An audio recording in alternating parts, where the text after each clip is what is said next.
What's up, everybody? It's your boy Tru Element 78 in the building with your one and only reigning, defending Mondo Lucha Hall of Famer, the X-Man, Xavier Mustafa. And it's me, the infamous one, everyone's favorite narcissist, the natural Chris Black. and today is Wednesday, November 4th. Yeah, Wednesday, November 4th. This is going to be dropping for you guys on the 6th. We're recording this directly following AEW Dynamite, and this is going to be your AEW Full Gear predictions for Saturday. The show is going to be taking place, I believe it starts at 5 o'clock Central Time, or 6 o'clock Central Time. Pardon me. 6 o'clock Central Time, Central Standard Time. So, yeah, if you're going to be checking out the show, I recommend using Amazon coins. I had discovered that the show is going to be $50 on pay-per-view or 4,999 Amazon coins. But right now, you can get Amazon coins. You get $50 worth of Amazon coins for 15% off. So then you only pay $42.50 for the pay-per-view. So, yeah. Yeah, it's fabulous when it works. Yeah, go ahead and do that. Xavier Mustafa sucks with technology. So I mean, I just go to buy and then it gives me an error message. Well, you got to buy in advance from a device that's not an Apple device. You're hitting the button wrong. It's all because he uses Apple, Apple. Wait. Hold on. But unless you're talking Macs. But there's no way I can use an Apple on the Fire. What are you talking about? The Fire Stick remote has one big ass button. There's no other buttons to press. Okay. I don't know what kind of. I think somebody sold you a bootleg. You got that from the guy in the alley that only got one button on it. But anyways, speaking of pushing buttons, we're gonna get into with the AEW predictions. Before we get into that, we're gonna talk about the passing of Tracy Smothers. We're also gonna talk about Kylie Ray no showing the Impact pay-per-view and then retiring the following day, since we're not gonna have a show for you guys until next week. And then we'll get into the AEW Dynamite review and the predictions for the show. But first, before all of that, anybody got any church announcements? Legacy Pro Wrestling will be returning to the Root River Center November the 27th, the day after Thanksgiving, for the 5th annual Black Friday Brawl, where we're going to have our open invitational battle royal. The winner will face Brown Sugar, the New Year's Eve Fight Night 3 for the Legacy Pro Wrestling Heavyweight Championship. We also got our special guest star, former NXT, WWE, MLW, Ring of Honor superstar, ACH. Couldn't remember all the places he worked. He will be in action as well. And I will probably be making an announcement next week who he will be facing. I did think about Chris Black, but he's been getting his ass whipped a lot lately. So, he's still on the table. I actually wanted to salute Chris Black. He actually won a match. About to say, hold on now. You forgot to mention the best part of that Rumble. I won the last spot. So chances are that I'm going to be challenging for the Legacy Pro Wrestling Heavyweight title once again. That is true. He wrestled the GOAT, GHOAT, the greatest heavyweight of all time, Doc Simmons, where if Chris Black won, he will get the last spot in the Rumble, and the loser gets the first spot in the Rumble. So, yeah, Chris Black should have an easy road to victory, but we'll see. All right. Devin August is also in that Rumble. That's cool. he needs to last till the end. All right. You got any church announcements, Chris Black? Oh, outside of the Legacy Pro show, which I'm looking forward to competing in. We'll be busting out some new gear. I'll post later. I'll put up a post about that later. Other than that, doing good over on YouTube. I'm proud that I've got some listeners now. Apparently, they haven't subscribed, but I had my highest viewer number was for my review of the G1 Climax Finals. I got like 60 views so far, which is excellent. My normal views is like under 10. You're doing better than the Slamcasters YouTube page. No, I I mean, I was looking at some of our older, like the Ruthless Aggression when the John Cena one's got like 300 and some views. It's not. So, We just need some slowly, subscribers. we're growing slowly but surely. All right. But other than that, looking forward to New Japan Pro Wrestling presenting Power Struggle. Almost forgot the name of the show. Power Struggle coming up this Saturday. I'm probably going to put up some predictions because that show should be good. We got 6 awesome matches. But again, just go to my YouTube channel, The Natural Chris Black. I'll be posting up some predictions for that show as well. And so speaking of YouTube and all of that, be sure that you're checking out our YouTube page, which you should be on there if you're listening to this. So be sure to hit that subscribe button, leave us some reviews, click that thumbs up, and just check out all of our videos. We covered the Viceland Dark Side of the Ring series. We covered the Undertaker documentary series on there. We covered the Ruthless Aggression series. And we're going to have a lot more content coming for you guys to our YouTube page. And who knows? We're planning on 2021 to finally be on camera on YouTube. So you got that to look forward to. So, yeah, be sure to click that subscribe button. Like I said, like all of our content. Even if you give it a thumbs down, let us know. We appreciate all the feedback. We can take constructive criticism.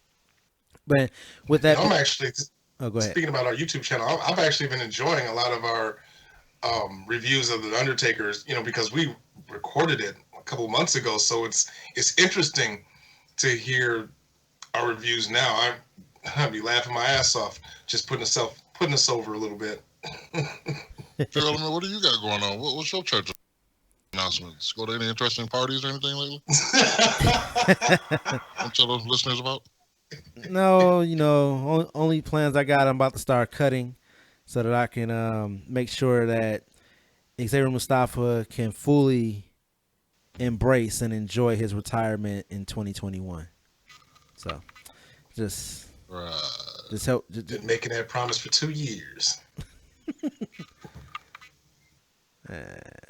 All good things take time. Like this damn election. Yeah. Hey, you took the words right out of my mouth. Well, let's not go into that. Yeah, we're not gonna get into that. That's a whole. I think this is the greatest pay-per-view of all time, though. That's going on. Right. What y'all know about that Biden versus Trump match? Trump really missed his calling. Like, if he loses the election, since we don't know because we're recording this on Wednesday, he needs to be recruited to become a wrestling manager. Who could Donald Trump? Who would you like to see Donald Trump be the manager of? Someone who needs some major heat. I feel like if this was a real life wrestling match, this would definitely be like, remember when WWE was doing those 2 out of 3 falls every show? Trump would need to just get Trump would need to manage what's his name, Mr. Perfect 10. He needs a heater. Well, he had Tully Blanchard, and I don't know. Nah, he ain't working. And if that meme doesn't happen in real life with Bernie Sanders and the money in the bank, or at least this year, I died laughing. Have to happen. They won the internet with that meme. Oh man. But anyway. Yeah, so anyways, let's get into Tracy Smothers. He passed away. I think I saw that Xavier Mustafa had made a post that you had some experience with Tracy Smothers when you were wrestling down south. Yeah, you know what? It's funny. Like I realized that I've actually touched bases with so many people, but I never actually really sit down and have any real long conversations with them. Just because it's always weird backstage. You want to be that guy. Sits down like, hey, how you doing? How your family doing? How your mama doing? You don't want to be that guy. So you go, you say hi, you speak, you maybe stand around and listen for a little bit if you're talking about something important, give you 2 cents and then move around. But there was several times where I shared a locker room with him. Always a great guy. Always spoke. One thing I would say, if you were in the locker room first, he would come in and speak to you. If you were there, you would go and you would speak to him. But even if, let's say you walked in and, you weren't paying attention, but you were close to him, he'll reach out and shake your hand and be like, hey, how's it going? And then if you happen to maybe see something in your match, he'd be like, hey, man, that was kind of cool what you did, thing, and then maybe give you some advice on it and stuff like that. And he was always a nice guy. You could tell he cared about the wrestling business. The fact that he was still doing it, and I don't even know how old the guy was now, but he was old then. We're talking about 10 plus years ago when I was, down there in Tennessee. Yeah, he was 58 and diagnosed with cancer and everything. He still wanted to wrestle. Yeah, stand-up guy. One of my buddies that lives in Tennessee, he was kind of like a mentor to him. So, when he passed away, that was kind of like a big deal. And I was like, man. But, yeah. That's all I can say about Mr. Tracy Smothers, man. Rest in peace. No, anything memorable from a show that you were on with him at all or anything? Not in particular. Again, he was one of those guys that would work anyone. And if you were smart in the business, you wanted to work with him. And I remember we had a show for a company called NWA Main Event. And literally the card was made probably 20 minutes before the show started. And there was a guy by the name of Brian Casey, who was fairly a young guy in the business. At the time, he probably was in the business for maybe about, I would guess about 8 years or so. But they were like, oh, you get to work Tracy Smothers. And he was just so excited to work him because he knew that he was going to get in that ring and he was going to learn something. And so he was one of those people that, of course, if you're in the WWE and you were back in the 90s, you wanted to get in the ring with Shawn Michaels. You wanted to get in the ring with Bret Hart. You wanted to get into the ring with those top guys so that you could get better. You don't want to get in the ring with, not trying to diss anybody, but, Jinder Mahal? Or who? Jinder Mahal? You would want to get in the ring with the guy. No, you wouldn't. You wouldn't. No disrespect, Jinder. Just wait until Jinder steps out of WWE and they book him for a Legacy Pro show.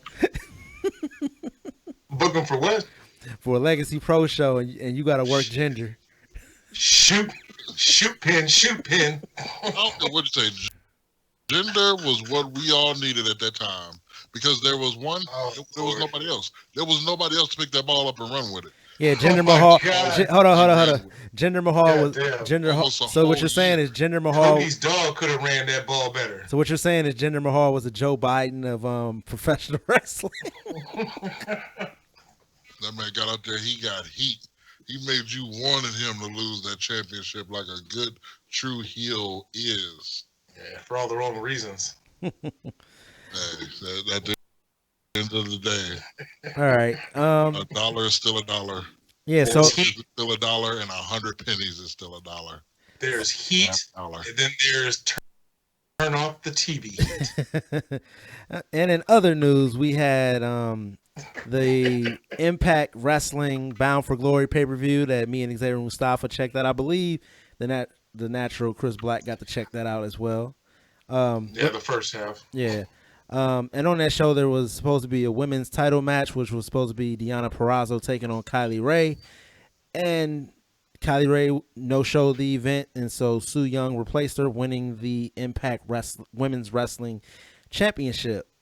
And then it comes out that Kylie Ray says that she's not well and that she is going to be retiring from professional wrestling, which has left a lot of people speculating on what may be going on with Kylie Ray. As many of you know, I had expressed on the show, I've never really been a fan of Kylie Ray. It just seemed like there was something off with her. And so a lot of people were saying that it might be like mental health is why she's stepping away. And she had like a Patreon set up and everything. And she says that while she's not going to be fulfilling orders at this time, when she does feel well, she'll be fulfilling all of her obligations. And she's encouraging people to unsubscribe from her Patreon. So if you're a supporter of Kylie Ray, go ahead and do that. There's been a lot of outreach to her and a outpouring of love from a lot of people. So it's good to see that you're not having a whole bunch of people go and try and dunk on Kylie Ray at a time like this. But what do you guys think? Do you think that it's the pressures of the business that have been getting to her, or do you think it may be outside forces, or what do you think is going on with Kylie Ray? Well, let me get the heat first. Let me get the heat first, Chris Black. Oh. Here Here's my thing. I have been a fan of Kylie Ray ever since I've seen her on the Independents. I think she has a great character. She has a great spirit. Like I love the gimmick. All right. So this has been twice. It's been Kylie's Ray time to shine, and she always waits till she gets to this point for something to happen. So the first time, okay, all right, I can excuse it. You know, the second time, I'm like, okay, I can't get behind you now at this point because you've just proven to me that anytime I'm gonna stand behind you and you get to that point, you're going to leave us again. Oh yeah, you just reminded me. So I forgot that she was in AEW and then she walked out. Yeah. yeah, yeah, and I feel like maybe that was the third time. Wait a minute, what was she? No, I think it was AEW. But like, I just don't get it, and like, I am. How do I say this and not sound mean? Do you ever have like a favorite reality show that you watch all the time and you like wish you could be on there sometimes? And you may be one of those people that applied 1,000,001 times, you never get on it, but you get that one person that as soon as the season start, they quit. And you be like, motherfucker. You're talking about could Big have had Brother, aren't that you? spot. Well, actually not this season. Nobody quit this season. But, you know, like on the challenge and stuff like that. Like that's why I like TJ Lavin because he gets in the ass. Like, why did you come? Why would you come all the way here and then quit? You did all this work to get here. You did all this work to get here, and then you quit? Not even all that work to get there. Took somebody's spot. Exactly. That could have been somebody. I could have had a sex change and took that spot. I think that's what's kind of led people to believe that it may have been like the pressures because if Su Yung won the title and the story they were telling with Deonna Purrazzo, it could only lead to Kylie Ray being the top woman on the brand and winning that title. That she got afraid. Like the same thing that you heard about when it came to Lars Sullivan when he was supposed to face John Cena. That anxiety got to him and he had to step away. But the fact that she is stepping away from the business completely now kind of takes it to a different level for me. Do you think that that may be her realizing that being in this type of business and with her character and everything like that, she's going to be put in a position where she's going to be called upon to be the top person, and she sees that she can't handle that and she doesn't want to keep letting people down? Or do you Just think... stay on the indies. There's nothing wrong with that. Yeah. Right.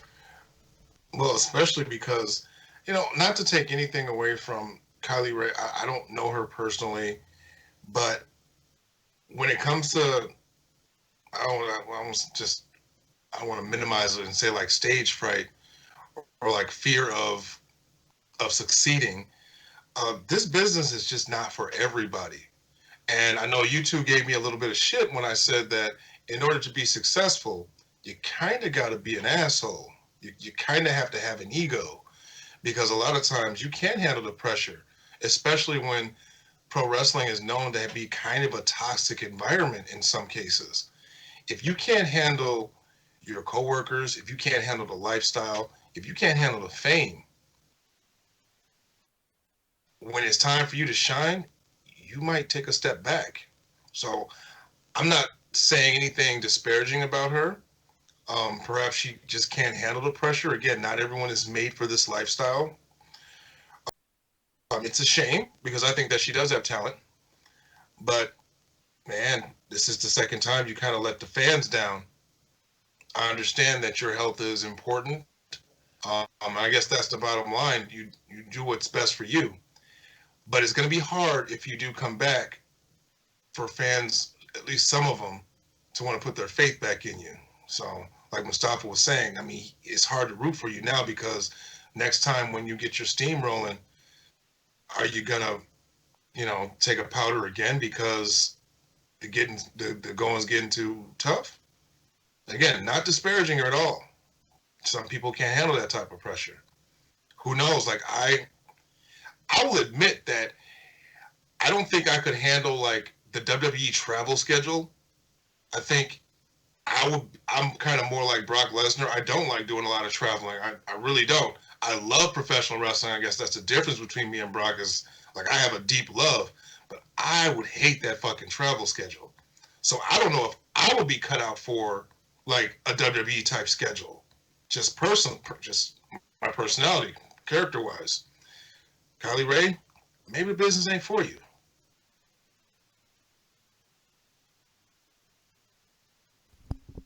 All right.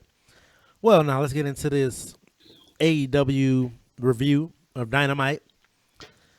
Overall thoughts on the show, Chris Black. Dynamite. Yep. I think that Dynamite, it did a good job building up towards the pay-per-view. I admit that I have not watched AEW in probably a couple weeks. I think last week I was watching NXT. And I'm looking forward to, let's see, Kenny Omega match. I'm really looking forward to Cody Darby Allin. Cody had an excellent promo at the end, which made me want to see this match even more. John Moxley, Eddie Kingston, I don't know what to think about that match. I'll tell you my predictions. Not excited about Matt Hardy and Sammy Guevara. I think the women's championship match is predictable. I'm looking forward to Chris Jericho, MJF, not so much as the match itself, but just like the dynamic of these two big personalities and wondering what's going to come next. Yeah. So overall, great show. Like I said, it did a good job convincing me to want to be excited about this pay-per-view. Xavier Mustafa. Okay, I, on the other hand, am not excited about this pay-per-view. I'm excited about Dynamite. Let me tell you how my night started, okay? So at 7 o'clock, I turned the TV on. I turned it on TNT. I'm watching Dynamite. Next thing you know, I wake up at 7:45. So that's already let you know how great the show was going when it started. So I woke up, and now I can't remember the order of things, but there was like a promo with somebody. And I'm like, okay. Then it was a commercial. Taz. Taz. I know Taz was one of them, and then there was a commercial break.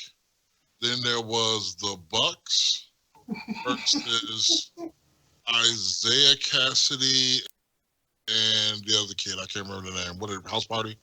What they called? Private Party. Private Party. Good remember that. Okay. They are forever known as House Party from now on. So you mean to tell me the Bucks took this match at the last minute, knowing they have a pay-per-view a couple of days later for one? Okay. All right. It's wrestling. How about that? You mean to tell me these two pristine athletes could not beat the Young Bucks, where one has had an ankle injury for like the past 17 months? That's why I don't like AEW. You guys are fucking idiots. You guys don't know how to book. You buried these fucking teams for no goddamn reason for your punk ass shitty Young Bucks. Super kick, high spot, super kick. Dumb fucks. I hate that team. I hope FDR completely destroys them, but of course, that's not what's going to happen, because they're going to go in there and they're going to take all the stupid super kicks and then another super kicks. Remember Private Party. Remember Private Party kicks, beat Young the Bucks. basement super kicks, the top rope super kicks, the fucking Miller Lite super kick, the fucking Jacksonville Jaguars super kick, and that's all the match is going to be. Fuck you, Young Bucks. I think Jim Cornette has possessed Xavier Mustafa.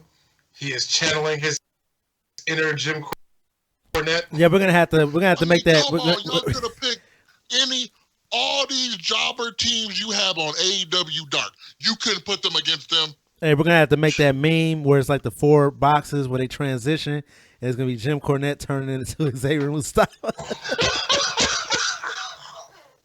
Yes. Like, let me tell you, listeners, I had my camera on. We're on Skype. I had my camera on. I had to turn it on before I got to, because I want them to see the expressions on my face as I talk about my disdain for the Young Bucks. So let's continue. So we have this match, right?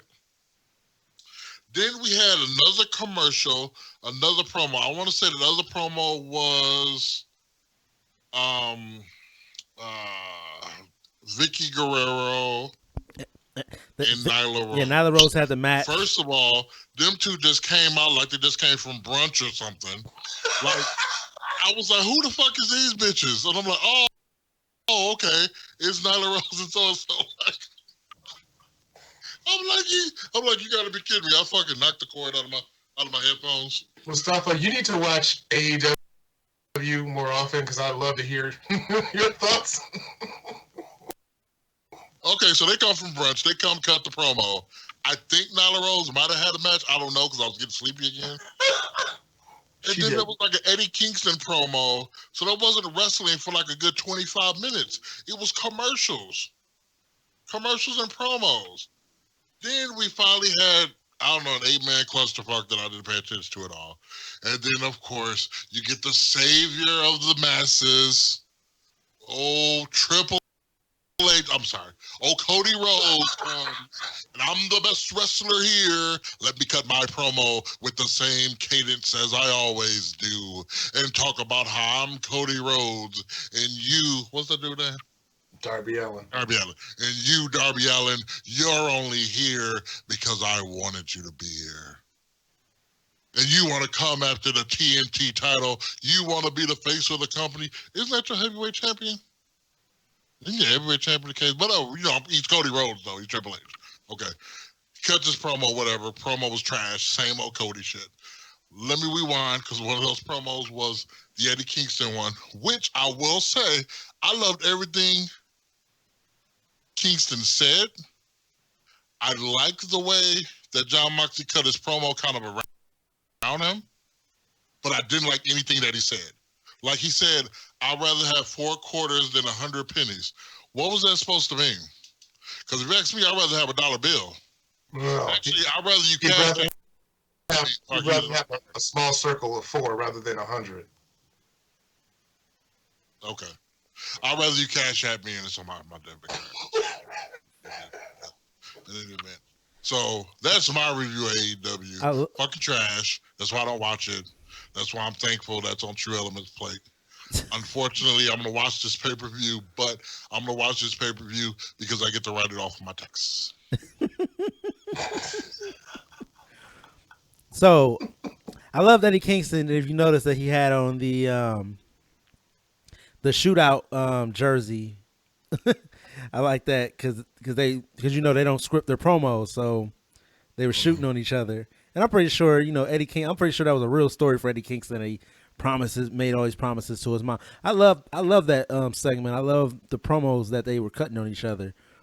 Here's the thing: they're not gonna put the title on him. I will bet my last dollar they would not put the title on this weekend. That's what they should do.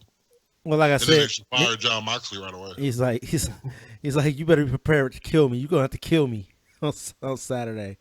So I don't know. I said I feel like they kind of booked themselves into a corner because I don't see Eddie Kingston saying I quit, and I don't see John Moxley saying I quit. So this match would be so easier to call if it wasn't for the fucking stipulation. Yeah, but that's a good thing. That's a good thing because nowadays it's too easy to make the prediction. We say that they want to put. But the thing is, you can't see either one of these guys. Like, just storyline wise, one of these guys saying "I quit" that really damages their character. Somebody tell me, how did we get here? Which makes me think that they're gonna find I hate to say it, but some kind of dusty finish where it's kind of fucked up. But how did we get here? How did we get to a I quit match? Because he passed out when John Moxley put him in a submission move about a month ago. The match progression is correct. Yeah. Because he did he choked him out and he passed out. He didn't tap out. Yeah. And he never lost the Battle Royal. And that's how we got So him. he's the man who just won't stop. Right. So, yeah. So, and you also got to remember Eddie Kingston does have a little team. And also, what was her name? Renee Young. I believe her 90-day non-compete is up now. So maybe they don't, because remember, Eddie Kingston did say that, like, he pretty much brought up Renee Young that you couldn't give a grandchild or whatever he said in the beginning of the promo. Pretty much talking about how he can't give his wife a child or whatever or something like that. So I don't know what that was all about. That was just a weird line. So you also, but like I said, you got to remember that Eddie Kingston has a whole team. He has a team. He has the Butcher and the Blade, and he has the Lucha Brothers. So there's nothing stopping those guys from getting involved. John Moxley is all alone. So what's to stop them from bringing Renee Young out or something like that and holding her hostage? And that's how they pretty much what they did with Jey Uso to give him an out for saying I quit. And I kind of feel like that's why they even did the I Quit match in WWE, because this was announced weeks ago, and Jey Uso even said that him and Roman Reigns were supposed to be a one shot, but he did so good they decided to run it back, and then they did the I Quit match. So I'm feeling like AEW may not want to, but WWE beat them to the punch, so they're gonna do a similar finish where they have to give John Moxley an out to say I quit. He's not gonna quit from the pain or the fear of him being hurt, but of somebody that he actually does care about within his circle. They're saying we're going to see where Renee Young in a submission hold. You said I have no idea. I have no idea what they're going to threaten. Are they going to threaten violence on a woman? I don't know. It's AEW, so. Jim Cornette would probably love it though. He'd be like, at least they made it realistic. This was the best match on the card, because he's giving up hope on MJF and Chris Jericho. I can't wait till he covers this Monday. I can't wait to hear him cover the election. That's what I want to hear. Oh Lord, his show is going to be 4 hours long because he's going to talk 2 hours about the fucking politics. Yeah, ours could be 4 hours long, but we got Sleepy Mustafa over there. I can't help it. We start recording podcasts at 2 o'clock in the morning. Sleepy Mustafa. Sleepy Mustafa. What'd you guys think? I'll run down the show real quick. We kind of already did it, but what did you think of the MJF and Wardlow match versus Sammy Guevara and Ortiz that kicked off the show? Didn't like it. What you didn't like about it?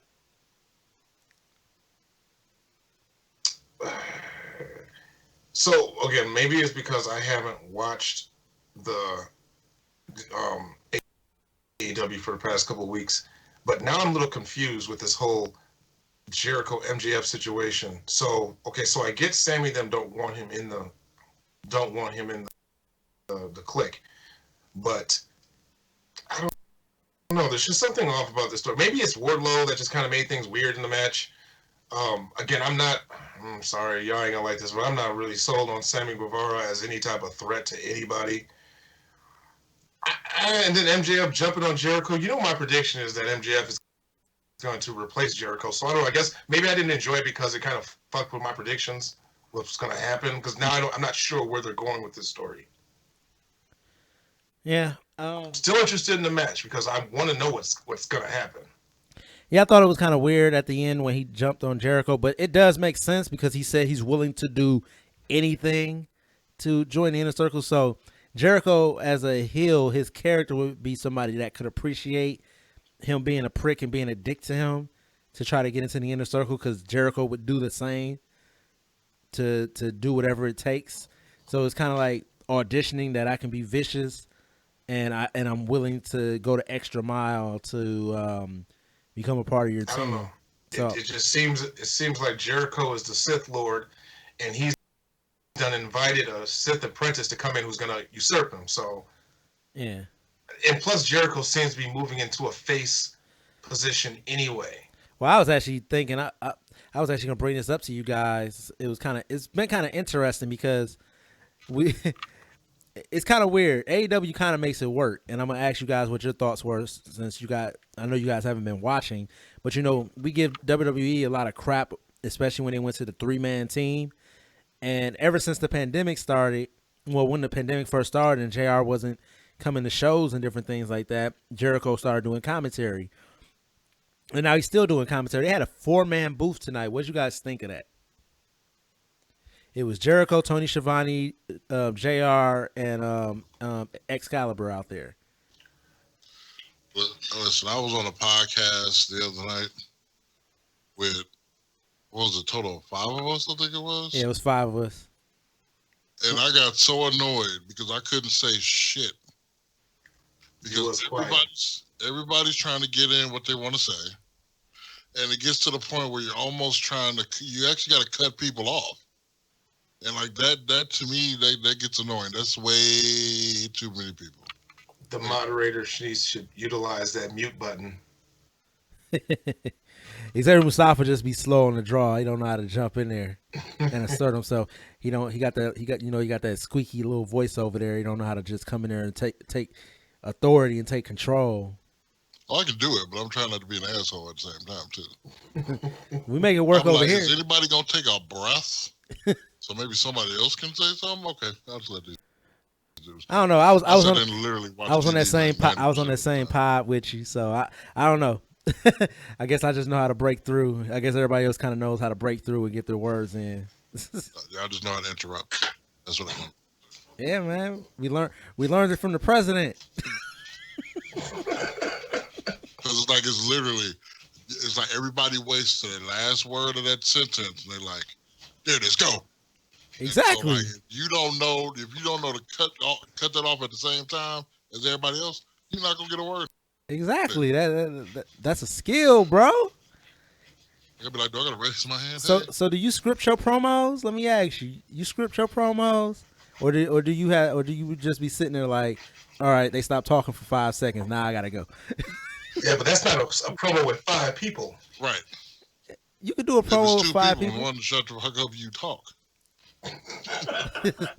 When there's multiple people, it's harder to do that because everybody got something to say. And what's annoying about that too is you have something to say, but you be respectful and let somebody else that cut the other motherfucker off talk.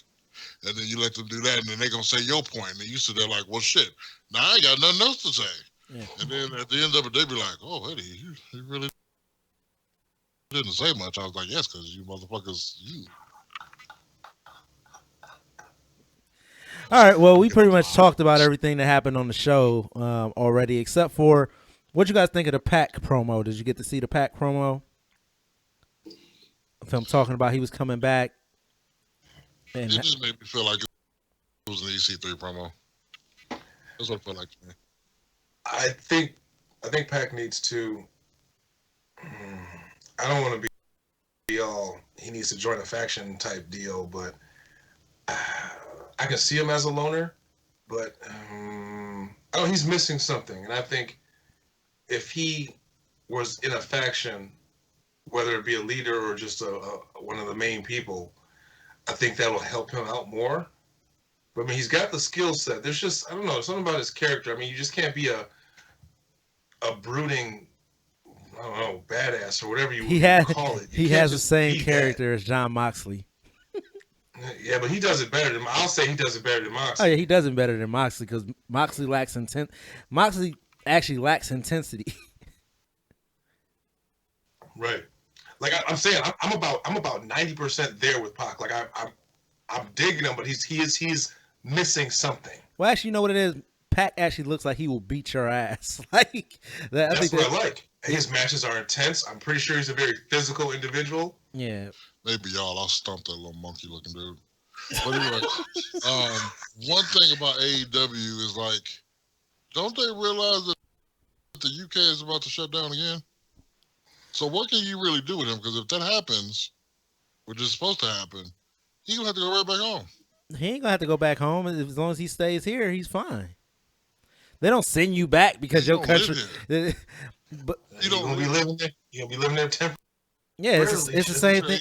They got no housing. Because you can say the same thing with Pete Dunne. He gonna have to go back home. No, they don't send you out of the country because your country is infected. He done took his ass home. So that's grumpy Mustafa on the show. Yeah, Mustafa just he shitting on the UK. He shitting on Kylie Ray. Sending all letters to Xavier Mustafa. Man, I just got my NXT UK back and this was shut down again. Because they don't know how to stop partying over there. Shit, we finna shut down. Motherfuckers act like that ain't happening. That's what happened here too. I don't care what anybody say. Nah, I don't know. I don't know about that one, Chi. Was that you, Tru Element, that posted a meme of the Bird Box, and they were just like, see, when we first watched this movie, everyone was just like, why are these dumb motherfuckers still going outside? Now look at you.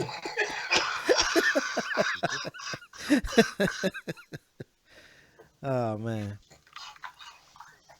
Oh, man. Okay, let's get to these predictions. Yeah, let's get to these predictions. Let's see, where do we want to start?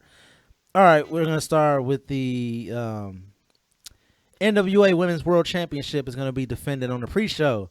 We're going to have Serena Deeb taking on Allison Kay. I say Serena Deeb is going to be retaining the NWA title. Should be retaining. Third that, Serena Deeb for the win. Yeah. Be nice to see Allison Kay, though. Yeah. You know Allison Kay, right? Not personally, but I've worked on some shows with her. Oh, okay. Then we got Orange Cassidy versus John Silver of the Dark Order. Orange Cassidy. Dark Order ain't shit. I think Orange Cassidy loses this. I think Dark Order can win on this lower level, and they really been promoting John Silver. And I think Orange Cassidy, well, he suffered the loss to Cody for the TNT Championship. Isn't he the Dark Order dude that's like being weird in the locker rooms and stuff? Yeah, the thing you posted about being homoerotic or whatever. Yes.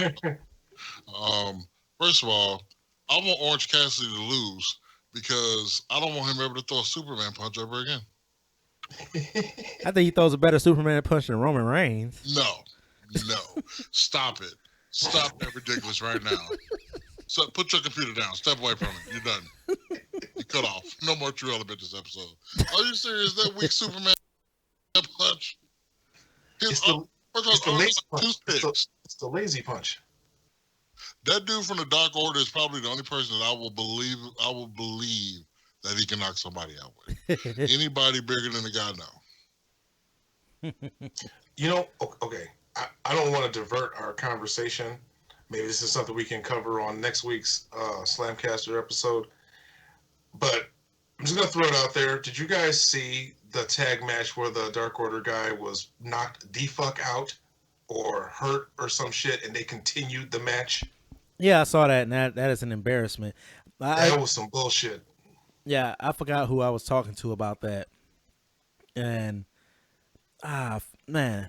You end the fucking match. It's because their referees aren't good. Anyway, I didn't want to divert I just thought about that with the John Silver thing.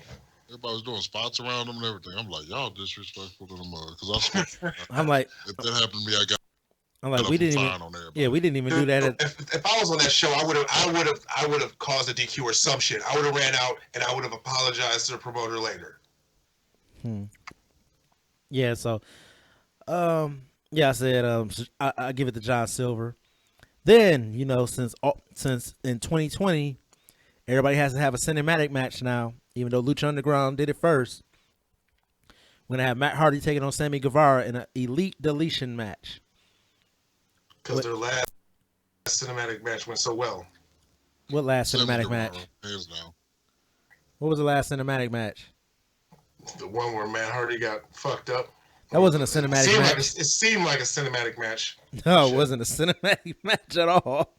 Well, shit. If it doesn't involve a wrestling ring, it's cinematic, goddammit. It was real life. Isn't that more cinematic?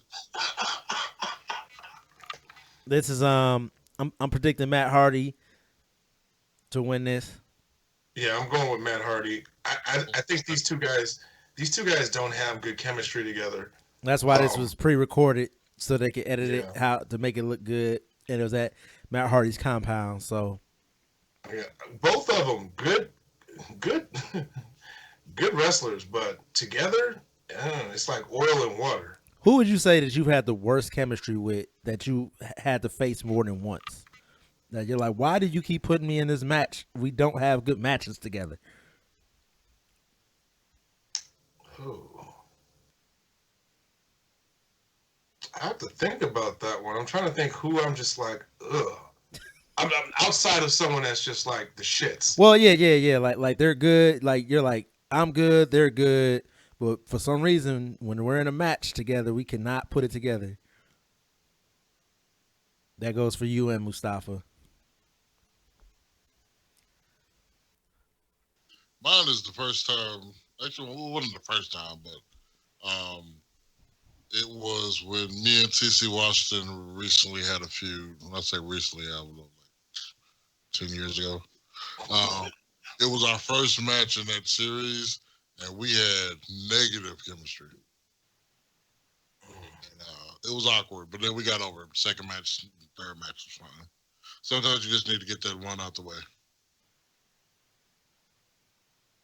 Yeah, I don't know. I can't think of anyone.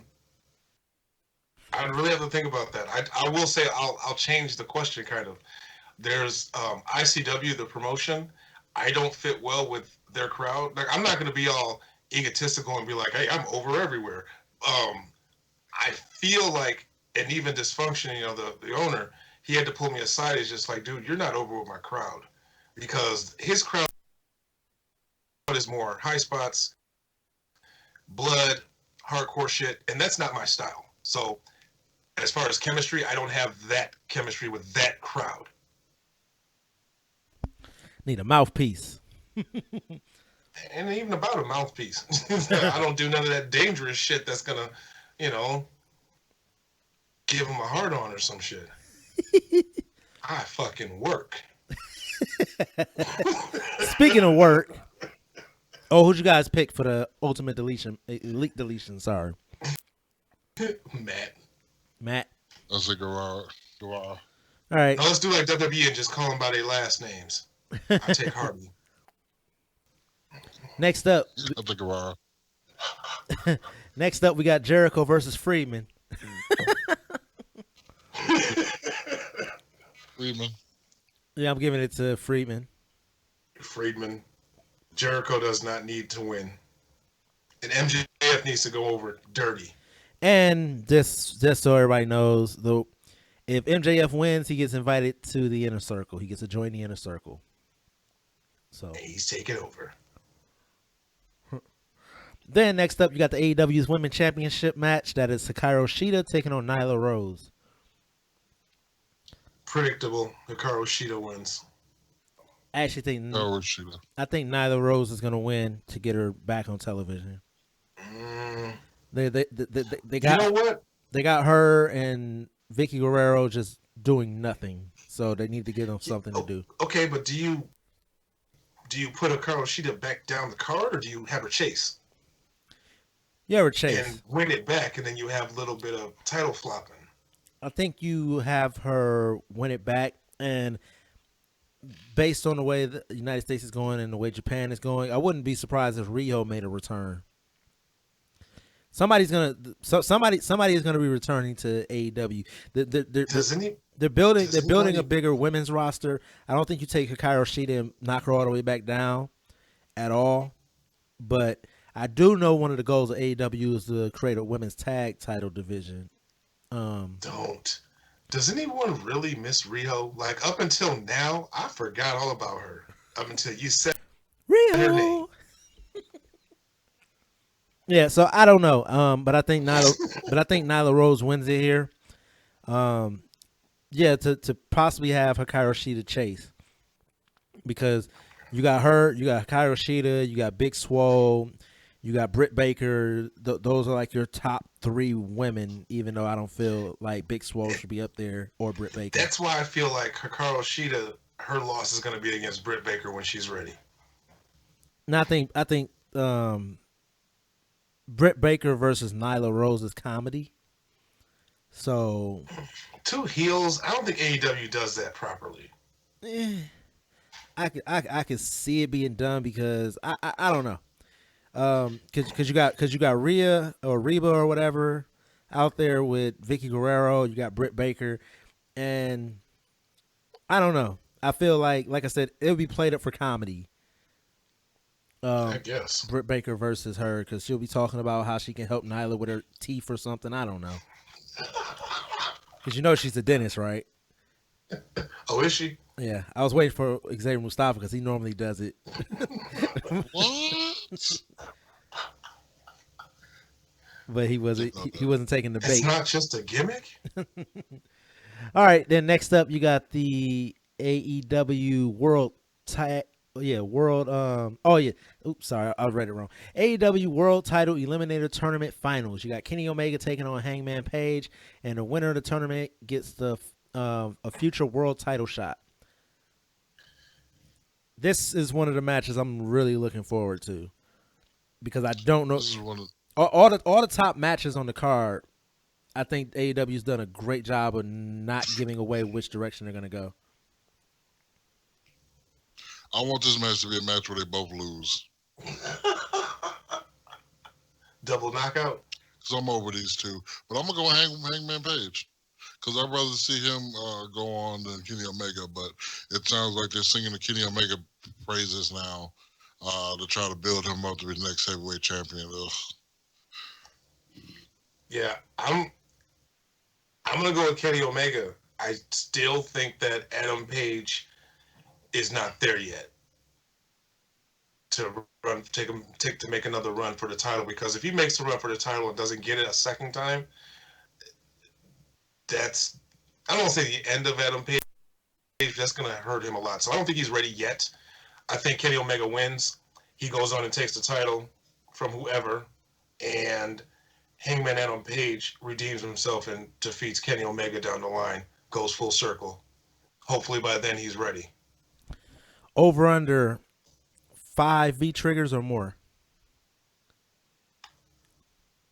We should do a poll. I'm going to go with 9 V triggers. 9. And I'm counting them. Xavier Mustafa. I'm going to go with 6. I'm gonna go with 9 with Chris Black. 9 V triggers. If you not to sit down. There's no point in fighting. No point in fighting. What is going on at your house? What the fuck? Man, as you can tell, Chris Black is the ratchet member of the Saturday Night Slamcasters over there. Told them kids to go to sleep. Yeah, I'm gonna predict 9 V triggers, and I'm gonna predict 1 buckshot lariat. Kenny Omega kicks out of the buckshot lariat, but we all know what happens when you hit that. Actually, do you think Adam Page is gonna kick out of a 1-winged angel? Not in this match. All right. That's all. When he goes for that title, when he goes to take that title from Kenny, he kicking out that bad boy. All right, yeah, I'm gonna say Kenny Omega wins here. And Dave Meltzer's gonna lose his shit. The most protected move in all of professional wrestling. Wait, it's not at Tokyo, though. He might not lose it. We'll be at Tokyo, though. Don't forget about that. I guarantee you, by 2022, AEW is going to hold a show in the Tokyo Dome. I don't know. Japanese folks, their business is war. I don't know if they're going to let them do that. Unless they partners, and JPW got nothing to gain from that partnership. Right. Then next up, you got the AEW TNT Championship match. It's going to be Cody versus Darby Allin. Oh, Darby Allin whoops his ass. Yeah, I think Darby needs this. Yeah, I think Cody definitely foreshadowed. That's one of the reasons why I liked his promo, is because he said that specifically, your only reason why you're here is because I, was championing you to come in.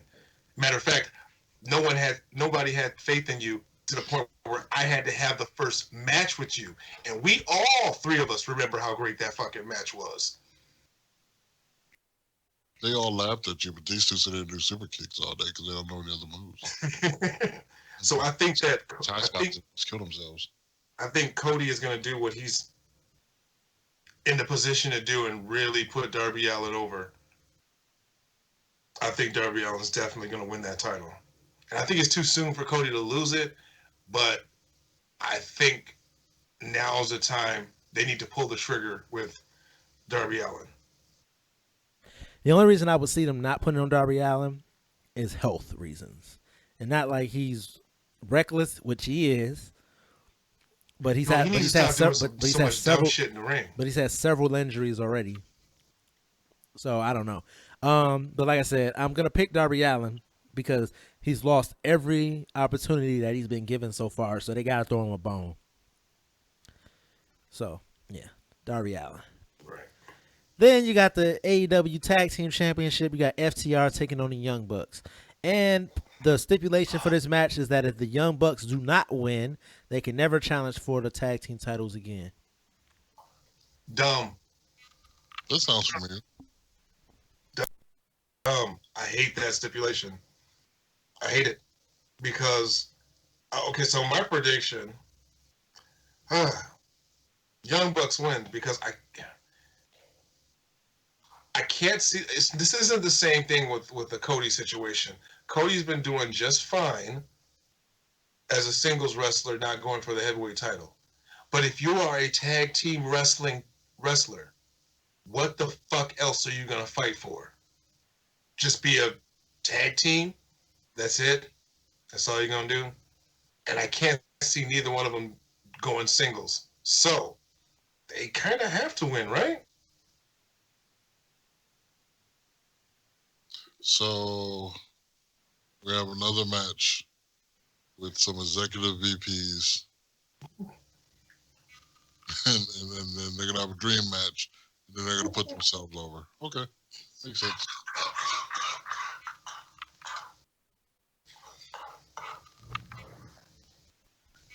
My pick is FTR.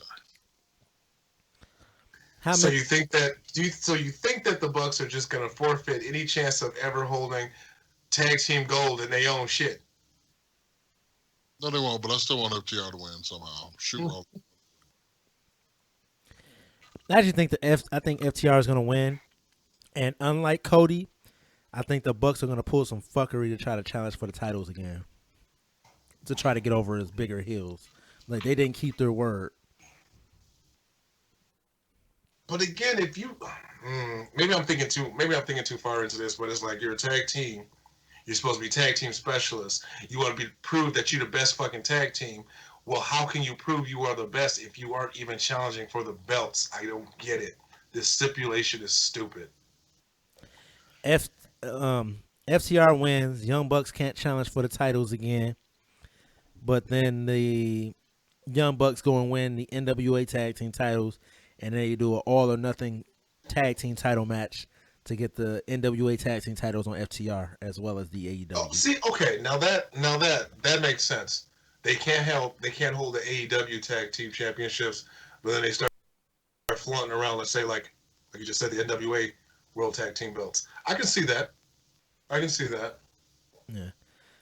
So that would be my prediction. They're gonna do something with those NWA tag team titles with this little partnership that they have, and it also gives FTR the opportunity to compete for the NWA tag team titles again. So, be sweet if they held both of them. Right, and that's what I'm saying. I think that's what's going to happen. I think that FTR is going to be crowned as the greatest tag team wrestlers in the world. That's what they're building towards, I think, and that's the way to do it. Have we co-signed that? Like, are they? I actually think the Usos are the best tag team in wrestling right now. So I kind of have to agree. The Usos or FTR. Who FTR? FTR is the greatest tag team in the world right now. Right now. Mustafa. So what's the question? FTR versus the Usos? Who's the best tag team right now? Yeah, who's the best tag team in the world right now? I say the Usos, even though, one's on the shelf, but I feel like they were the best tag team. What you look for, it has to be between the Usos and FTR. You may can even throw the New Day into that a little bit.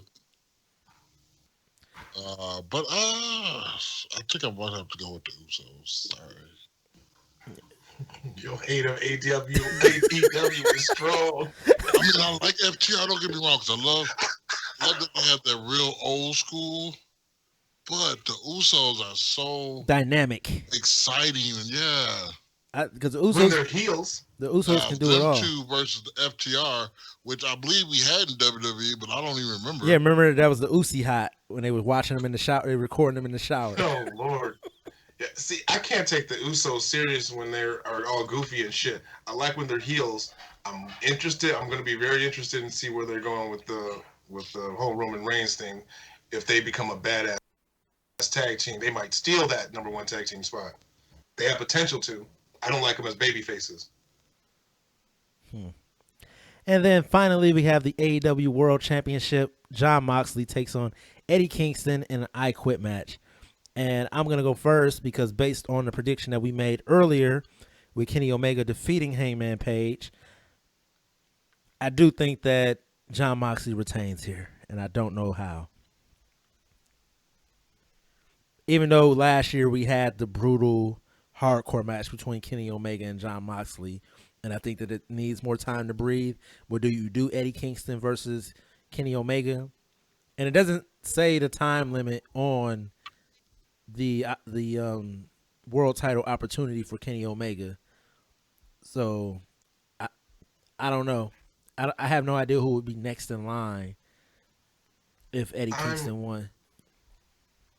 I'm torn with this match because I think the title needs to get off of Jon Moxley as soon as possible. However, with Omega, I believe, going to win this tournament, it will be full circle if Omega, now being the heel, goes after Jon Moxley and defeats him and wins the title and has a pretty good heel run. Because you got to admit, I don't even need to say it because we all agree that Jon Moxley's title run has been real stagnant and uneventful. So I think that if you get the full Kenny Omega, the one that everyone's been clamoring for, that really honestly needs to prove himself, in my eyes, to the whole world. He needs to justify all those accolades that people were giving him. And now's your time, dude. Like the spotlight's going to be on you. You need to show everybody that you are, I don't know about the best in the world now, but that you are a contender. So if he's got it in him, we're going to see it. Hopefully his championship run doesn't flop. If it flops, Omega's done.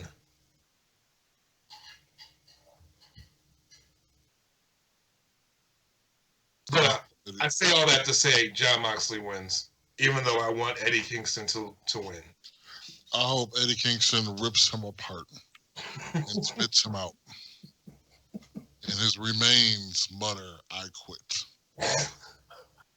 God damn. All right.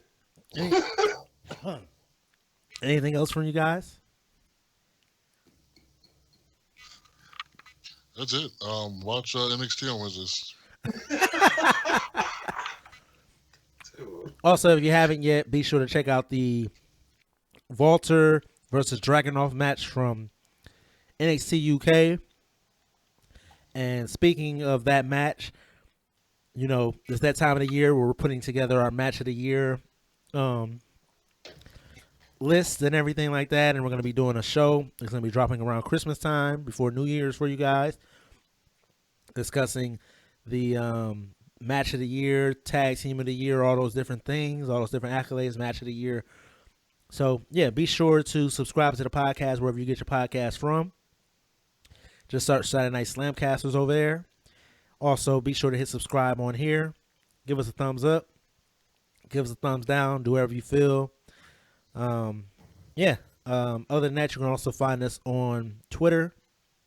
You can find me at Slamcaster TE78. And you can also find us on Facebook at Saturday Night Slamcasters. You guys want to go ahead and give out your social medias and also hit them with your church announcements one more time for the Black Friday Brawl. So again, Legacy Pro Wrestling will be returning to the Root River Center located at 7220 West Rawson Avenue in Franklin, Wisconsin for the Black Friday Brawl. This will be our 5th annual event where the main event. Well, one of the main events is going to be a open invitational battle royal where the winner will face the heavyweight champion Brown Sugar at our new NYE Fight Night 3, which will be happening December 31st at the same venue. Tickets are available now at legacyprowi.com and at facebook.com/legacyprowi. Tickets are $20. And if you want the meet and greet with our special guest, ACH, those tickets are $30. You get a free autograph and get to meet the gentleman. And then he will be wrestling. I will be making an announcement on our show next week who he will actually be wrestling. So make sure you stay tuned. You can catch me at Xavier Mustafa on Facebook and Twitter. You can also catch my solo podcast called XM Cinema. And you can follow my social media for that at XM Cinema on Facebook, Twitter, and on Instagram. You can catch me on Instagram and Facebook at The Natural Chris Black. Follow me on Twitter at _natural_CB. And check out my YouTube channel, The Natural Chris Black. I've got a lot of New Japan Pro Wrestling stuff up there. Looking forward to the middle of this month. We have the Best of the Super Juniors, and we have the World Tag League, both tournaments going on around the same time, and they will be finalized on December 11th. So be sure to check out reviews for those shows. And this weekend, check out my predictions for Power Struggle if you plan on watching that Saturday morning. And one more thing that I forgot to mention, be sure to join our group on Facebook as well, the Saturday Night Slamcasters Slam Board. I've been loving it in there. Been having great interaction. Hell yeah. You get all the wrestling news. We do our discussion threads for all the pay-per-views. They say soon there'll be live shows that you guys can check out with us over there. So be sure to join us Saturday night. Yeah, so be sure to check out the Saturday Night Slamcasters Slam Board. It's a great time. It's a great group right now. It's probably the least toxic wrestling community that you can be a part of. So, yeah. The Lion is trash. No, I'm just kidding. So, yeah, go ahead, join up over there. Like I said, check us out on all the different social medias. Just search Saturday Night Slamcasters. Other than that, we up out of here. Holla at your boys. Come get slammed. Peace.